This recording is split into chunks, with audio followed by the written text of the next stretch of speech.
Utie oha extra punk no. Needs FM.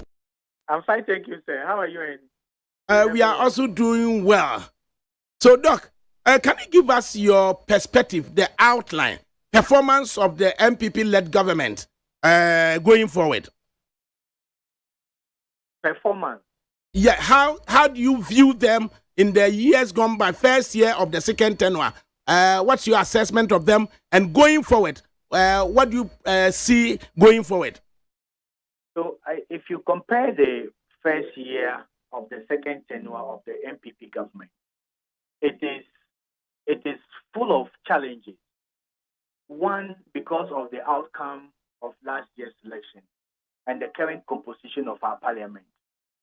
The executive and the legislature need to work together in a consensus-oriented manner to be able to get government bills, policies, intentions, projects, and programs passed from the House of Parliament so that it gains traction and implemented over time. You've seen that there are a lot of issues, starting with the dispute over the budget, disagreement over the budget, the e-levy, and other key government projects and programs that have gone to Parliament. It's kind of back and forth. And I think moving forward, a lot of consensus building has to take place so that members of the legislature can agree with members of the executive to be able to make sure that government intentions and policies that will be beneficial to the collective interests of Ghanaians see the light of the day and are implemented and get the support from all Ghanaians going forward. So I think that's my initial assessment. Right. But then would you agree to any pundits' assessment of the government as dithering, that they appear to be dithering, not knowing whether they should go left or they should go right? Do you see anything of the sort? There were symptoms of that assessment. And it has to do, like I mentioned earlier, the fact that governments in the Fourth Republic are always used to having majority in parliament and having their way with policies and intentions and programs.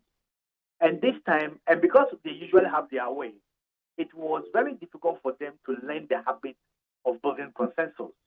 Because if the minority are not happy, they just walk out and the majority will have their way. This time it's not like that. And government gets frustrated if their budget is rejected because the budget is the blueprint of what they are coming to do. If you do not have a budget, you don't have business being in government. There have been issues with the budget. It has been approved. There are still issues with appropriation.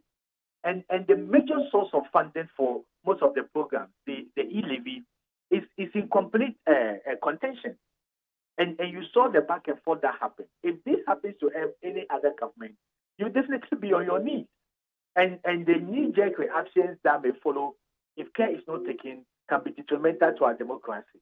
So I think a lot has to be done behind the scenes in terms of consultation, in terms of discussions, in terms of dialogue, in a more respectful manner, so that at the end of the day, compromises can be made, so that all the House, both the majority and the minority side, can support government policies and programs that they think will benefit the entire Ghanaian population, so that they'll be very comfortable with the fact that our policies and programs will see the light of the day.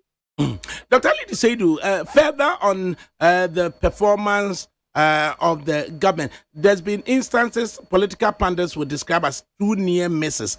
And the first of the two near misses was that on the 6th of January 2021, coming to the dawn of 2021, 7th January, the then President Nana Addo Dankwa Akufo-Addo's tenure would have elapsed, and we were awaiting the swearing in on the morning of the 7th of January at 10 a.m.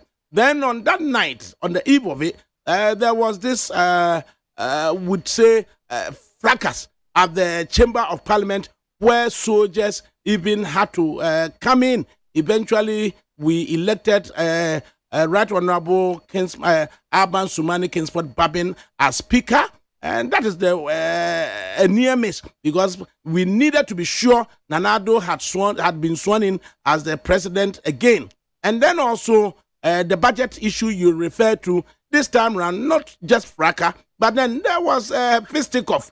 So the two near misses. How do you propose we deal with it to avert any third near miss that may not be a near miss, but maybe something else? So first of all, like I mentioned earlier, this current parliament we've never had it in the history of our fourth republic. We are always used to majority, minority. Now we do not have majority and we do not have minority, even though we have a majority working group.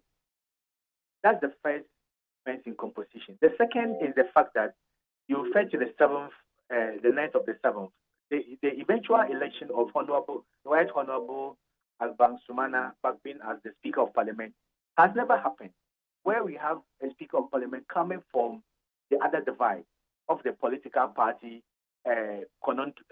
continuum, other than the government in power.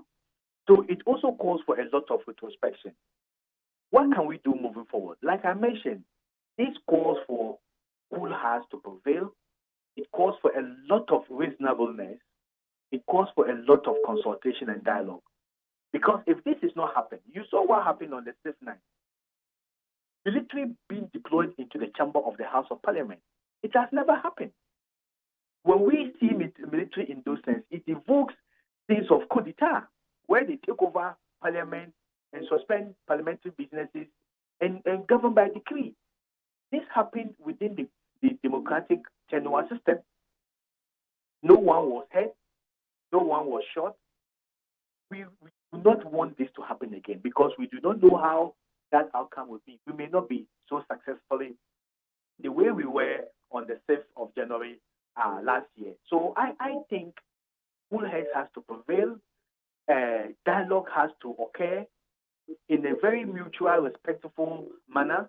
Concessions have to be made so that compromises can be built, and then we can move forward as a democracy. Other than that, we may not know what will happen next. Yet Dr. Alidu of the University of Ghana and Etchetren and Komo Ekakra afa aban the performance na fe ye busa no nsem bi so a aba obeka ne say ama aban ne wura fi adwuma e wo so ye come on Utie oha extra punk no Needs FM.